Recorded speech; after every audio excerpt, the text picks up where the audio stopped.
চাঁপাইনবাবগঞ্জের শিবগঞ্জে জেলা পরিষদের সদস্য ও নয়ালাভাঙ্গা ইউনিয়ন আওয়ামী লীগের সাধারণ সম্পাদক আব্দুস সালাম এবং তার সহযোগী হরিনগর উচ্চ বিদ্যালয়ের শিক্ষক আব্দুল মতিন নিহতের ঘটনায় এখনো পর্যন্ত কেউ আটক হয়নি, তবে পুলিশের অভিযান অব্যাহত আছে। এদিকে এই ঘটনায় জড়িতদের আটক সহ সুষ্ঠু বিচারের দাবি জানান নিহতের স্বজনরা। AKS রোকনের তথ্য এবং ছবিতে প্রতিবেদন। চাঁপাইনবাবগঞ্জের শিবগঞ্জের নয়ালাভাঙ্গায় আধিপত্য বিস্তার নিয়ে আওয়ামী লীগ নেতা নিহত সালাম ও আশরাফ গ্রুপের মধ্যে বিরোধ ছিল।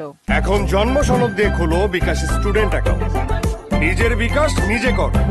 সালামের সমর্থকরা জানান, বৃহস্পতিবার রাত ৮টার দিকে রানীহাটি গুচ্ছ গ্রামের মাঠে সালাম ও তার সহযোগী হরিনগর উচ্চ বিদ্যালয়ের শিক্ষক আব্দুল মতিন দলীয় নেতাকর্মীদের সঙ্গে কথা বলছিলেন। এ সময় অতর্কিতে তাদের উপর হামলা করে তাদের প্রতিপক্ষ।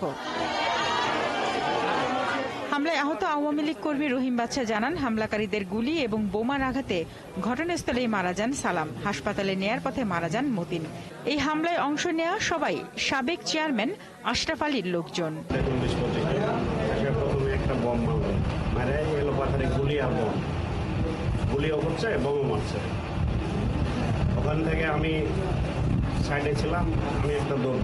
আর নিহত স্বজনরা জানান, কয়েক মাস আগেও সালামের গাড়িতে হামলা হয়েছিল।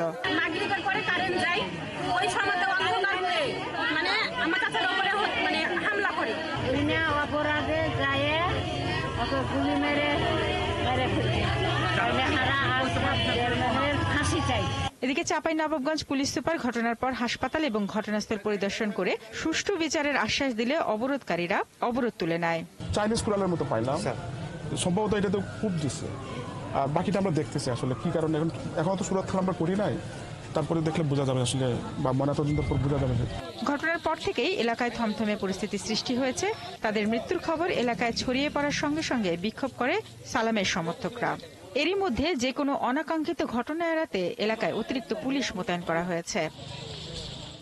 শারমিন স্বপ্না, ৭১।